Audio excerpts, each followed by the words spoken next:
वो किसी के कहने की जरूरत नहीं है, वो तो देश के सामने है। और नीतीश कुमार ही क्यों, लोग, मैंने मोदी जी के लिए भी काम किया है, नीतीश कुमार के लिए काम किया है, 10 राज्यों में चुनाव जीते हैं, तो ये कोई छुपी हुई बात है नहीं। और नीतीश जी हमको क्या धन देंगे? अगर हमको धन कमाना होगा तो इतने बड़े बड़े राज्यों में मुख्यमंत्री लोग जीते हैं, सरकारें जीती हैं, जिनके जीतने में हमने कंधा लगाया है। तो धन की तो बिहार में ना उतना पैसा है, ना नीतीश कुमार की पार्टी के पास पैसा है कि वो हमको धन दे देंगे। धन कमाने और ये जो काम किया है वो डंके की चोट पर किया है, अपनी समझ, अपनी विद्वता, अपने परिश्रम से किया है। किसी का 1 रुपया चोरी नहीं किया है, किसी का डाका नहीं डाला है, अपने परिश्रम से, अपने प्रयास से, अपनी मेहनत से, अपना पसीना बहाकर उस चीज को खड़ा किया है। देश में उस विधा को खड़ा किया है। उससे पहले कोई जानता ही नहीं था कि ये भी कोई विधा है। आज 20,000 से ज्यादा, मैंने वो काम छोड़ दिया 2 मई 2021 को, राष्ट्रीय स्तर पर मैंने घोषणा की अब ये काम नहीं करेंगे।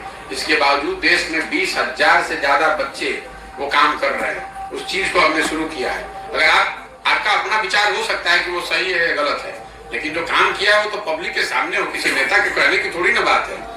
और हमने वो अपने स्तर से किया है, हमारे पिताजी ने नहीं करके उसको दिया था। और जहां तक आपने कहा तीसरा मोर्चा, चौथा मोर्चा, तो आप इतनी तो समझ रखिए कि अगर कोई दल, कोई मोर्चा मैं बनाऊंगा तो वही एक मोर्चा बिहार में बचेगा, कोई मोर्चा नहीं बचेगा। इतना भरोसा रखिए। हम उनमें से नहीं है जो लड़ने के लिए लड़ता है। अगर लड़ने,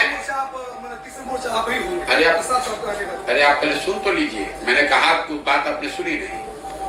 अगर जन सुराज दल बनता है तो आप देखिएगा एक ही दल बचेगा, उसका नाम होगा जन सुराज। आपको एहसास नहीं है कि मैं कितनी बड़ी व्यवस्था बना रहा हूं। अब ये जरूर है कि ये बनाने के पूरे प्रयास में संभव है कि लोगों को भ्रम ना हो, लेकिन अगर लोग मिलकर इसको बना देंगे तो उसके जिताने के लिए बिहार में आपको किसी की चिंता करने की जरूरत नहीं है। उतनी समझ भगवान ने हमको दी, हमने काम वो छोड़ दिया है, उसकी समझ नहीं छोड़ी है, तो उसकी चिंता मत कीजिए। और जो टीवी पर बयानबाज बने हुए हैं राजनीतिक दलों के नेता, उनके आकाओं के आका बैठकर हमसे सलाह लेते रहे हैं कि हम कैसे चुनाव लड़े, तो उनकी बातों का जवाब देकर उनको जरूरत से ज्यादा सम्मान नहीं देना चाहता हूँ। जो भाजपा का कोई प्रवक्ता होगा, वो उसका आका यहाँ पर जो राज्य का लीडर होगा, उसका आका दिल्ली में बैठता होगा, उसके आका होंगे मोदी जी, उनके साथ हमने काम किया है। इनकी बात का क्या जवाब दें?